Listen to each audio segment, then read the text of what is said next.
Hi guys, welcome back to our channel. So ఈరోజు అయితే మనము ఉపమావాచకంలోని మోస్ట్ ఇంపార్టెంట్ థింగ్స్ నేర్చుకుందాం.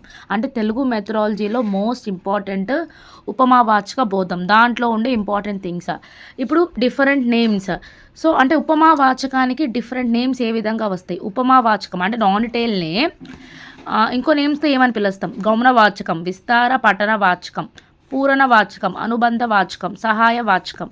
సో ఇవన్నీ దీనికి యొక్క ఎక్స్ట్రా నేమ్స్. గౌణవాచకం అంటే సెకండరీ టెక్స్ట్ బుక్, ఆ విధంగా ఇవన్నీ డిఫరెంట్ నేమ్స్ ఆఫ్ ఉపవాచకం. నానిటేల్ యొక్క డిఫరెంట్ నేమ్స్. అంటే వీటిలో ఏదైనా రావచ్చు. ఉపమావాచకం అనే ఇవ్వరు.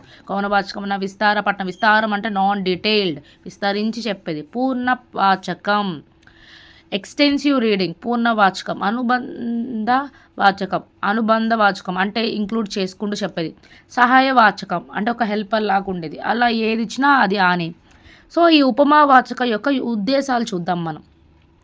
స్వీయ అధ్యయనం ద్వారా జ్ఞాన పరిధుల విస్తృతం, సంక్లిష్ట జీవితాన్ని ఎదుర్కోవడానికి అవసరమయ్యే విస్తృతం చేస్తుంది. సో ఇక్కడ స్వీయ అధ్యయనం అంటే సెల్ఫ్ రీడింగ్ని ప్రమోట్ చేస్తుంది.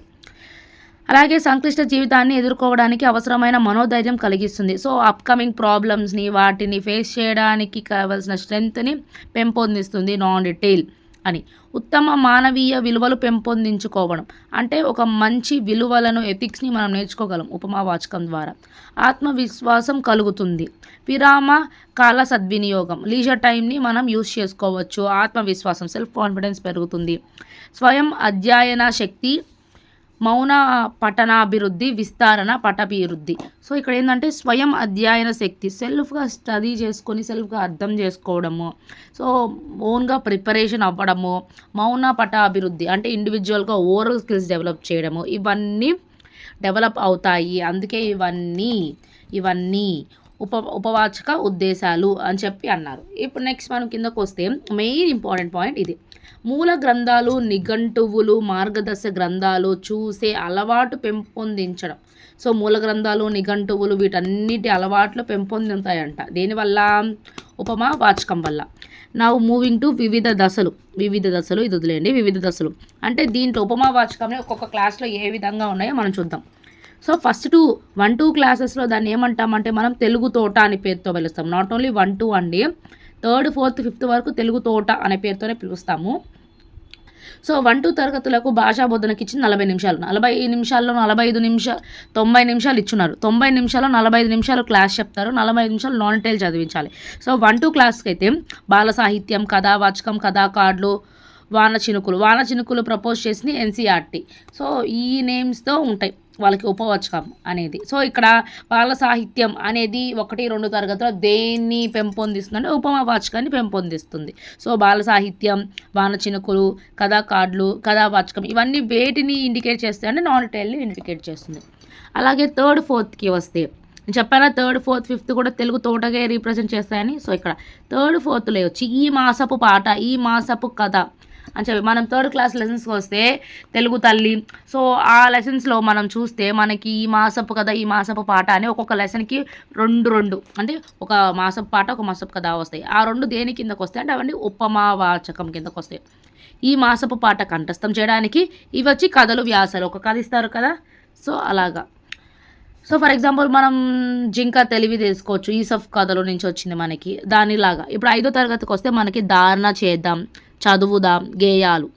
ధారణ చేద్దాం పద్యాలు, చదువుదాం కథలు, వ్యాసాలు, గేయాలు, పాడుదాం. ఇవన్నీ వచ్చి తెలుగు తోటలో ఉండేటివే. అంటే ఈ ధారణ చేద్దాం, చదువుదాం, గేయాలు ఇవన్నీ నానిటేల్ని రీప్రజెంట్ చేస్తాయి. 6th క్లాస్కి వస్తే ఎంత మంచి వారమ్మ మన మహనీయులు. ఇదేం చేస్తా అంటే ఈ రెండు నానిటేల్ని రీప్రజెంట్ చేస్తాయి. అంటే 6th క్లాస్ 7th క్లాస్ నుంచి దాన్ని ఏమంటామంటే తెలుగు బాట అంటాం. 6th, 7th ఏమంటాం తెలుగు బాట. ఆ తెలుగు బాటలో నానిటేల్ లెసన్స్ ఏవి అంటే ఎంత మంచి వారమా మన మహనీయులు, చదువుదాం ఆనందించు, చదువు ఆనందించు. ఈ రోమన్ కూడా నానిటేల్లే రీప్రజెంట్ చేస్తుంది. ఇక్కడ కూడా రాసాం చూడండి, చదువు ఆనందించు. ఈ రోమన్ కూడా నానిటేల్లే రీప్రజెంట్ చేస్తుంది. 7th క్లాస్కి వస్తే స్ఫూర్తి ప్రదాతలు, మన విశిష్ట ఉత్సవాలు ఇవన్నీ వేటిని ప్రమోట్ చేస్తాయంటే ఇవి 2 లెసన్స్ అండి. ఇది సెమిస్టర్ 1లో ఉంటుంది, సెమ్ 2లో ఉంటుంది. ఈ 2 నాన్ డీటెయిల్ లెసన్స్ 7th క్లాస్లో. 8th 9th ఏంటంటే బయోగ్రఫీస్, ఆటోబయోగ్రఫీస్, సో వాళ్ళ గురించి కథలు ఇలా ఉంటాయి 8th 9th. 10th ఉపవాచకం మనకి తెలుసు అంది, రామాయణం ఉంది. పాత బుక్లో రామాయణమే ఉంది, కొత్త బుక్లో రామాయణమే ఉంది. నాట్ ఓన్లీ ఏపీ, తెలంగాణకు కూడా రామాయణం ఉంది. సో 10th క్లాస్లో ఉపవాచకానికి కింద ఏముంది, రామాయణం. ఇది ఇంపార్టెంట్ బిట్ అండి. చూడండి, ఉపవాచకం ఉపవాచకం దేనికి ప్రాధాన్యత ఇస్తుంది? దేనికి ప్రాధాన్యత ఇస్తుంది అంటే విషయానికి ప్రాధాన్యత ఇస్తుంది, మెయిన్ కాన్సెప్ట్కి ప్రాధాన్యత ఇస్తుంది. ఇప్పుడు మనం పద్ధతులు చూద్దాం. అంటే ఉపవాచకం యొక్క పద్ధతులు ఏంటి, దాంట్లో ఉండేటివి అని చెప్పి. సో ఇప్పుడు ఐ థింక్ మీకు అర్థమై ఉంటుంది 1-2 క్లాసెస్లో ఏవి ఉపవాచకాల కింద వస్తాయి, అలాగే 3-4 క్లాసెస్లో ఏవి వస్తాయి, 5th క్లాస్లో ఏది వస్తుంది, 6th ఏది వస్తుంది, 7thలో లెసన్స్తో సహా చెప్పాను.